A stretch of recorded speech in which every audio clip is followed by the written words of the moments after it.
What do we really gain from war? Not what they tell us in headlines, not what they write in textbooks, not what leaders say from podiums. I'm talking about what we, the people, the families, the silent ones left behind, actually garner in war. Because when the bombs fall, it's not politicians who bleed. It's the grandmother who loses her market stall, the boy whose home becomes rubble, the mother who can't find her child in the smoke. They say war brings honor, but honor doesn't look like a 7-year-old digging through rubble for bread. It doesn't look like soldiers burying their friends with trembling hands. It doesn't look like a father walking 300 miles just to keep his baby alive. What do we really gain? We gain silence, the silence that follows the scream. We gain ashes where buildings, dreams, and futures once stood. We gain names carved into stone, and some never even make it that far. We're told war is about victory, but no one ever talks about the math of it. For every flag raised, 1,000 families fall. For every line redrawn on a map, 100 stories are erased forever. The truth they don't tell you about war is that it doesn't end when the guns stop. It lingers in PTSD, in lost limbs, in broken economies, in fatherless homes. It lingers in a child's question, "Where did mama go?" And no one dares to answer. We're told about heroes, but war makes ghosts faster than it makes heroes. And those ghosts, they whisper at night to the ones who lived through it. They whisper, "Why?" And we don't always have an answer. We're taught that war unites a nation, but we don't talk about how it divides hearts, how it pits neighbor against neighbor, how it feeds on fear, how it manufactures hatred like a factory line. We don't talk about the children who grow up drawing tanks instead of trees, the teachers who turn classrooms into shelters, the hospitals without power, the women who carry stories of assault, never told, never believed, never healed. They say war is necessary, but they rarely ask, necessary for whom? For the one who profits from weapons, yes. For the strategist who maps out battles like a game, perhaps. But not for the farmer whose soil is now landmine-ridden. Not for the refugee who sleeps in a tent wondering if there's still a home to go back to. War teaches us things, but not always the things we think. It teaches how quickly truth becomes a casualty. It shows how propaganda is sharper than a sword. It proves how silence can be more violent than noise. And sometimes, war reveals the worst of humanity. But strangely, it also shows the best. The stranger who shares their only meal. The medic who keeps working after losing everything.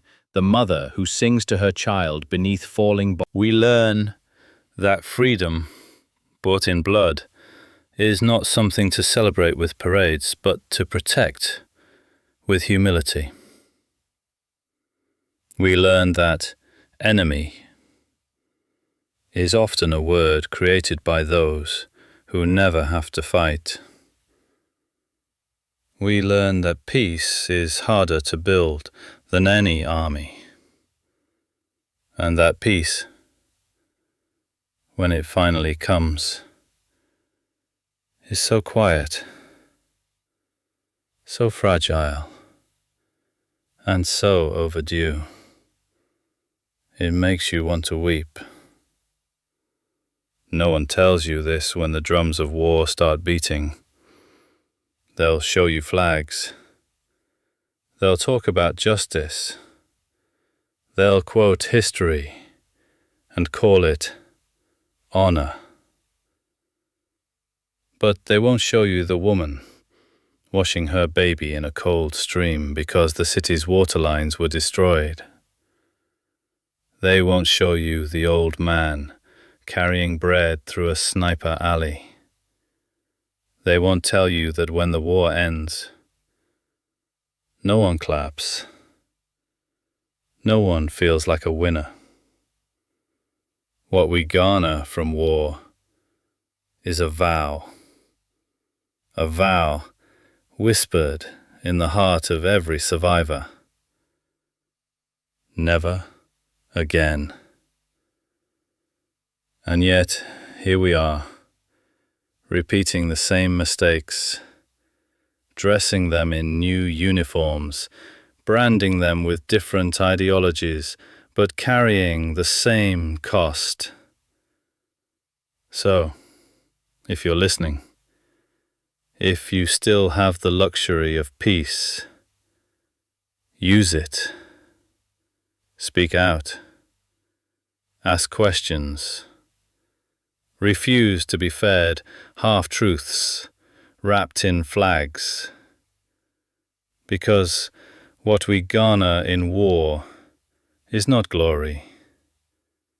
It is not pride. It is not even peace. What we truly garner is a lesson, and God help us if we keep ignoring it. So, if you're listening, if you still have the luxury of peace, use it. Speak out. Ask questions. Refuse to be fed half-truths wrapped in flags. Because what we garner in war is not glory. It is not pride. It is not even peace. What we truly garner is a lesson, and God help us if we keep ignoring it. If this message stirred something in you, if you believe we must preserve truth, memory, and human dignity, even when the world forgets, then I invite you to stay with me. This space, echoes of Takashi, exists to honor voices like these, not with noise, but with meaning.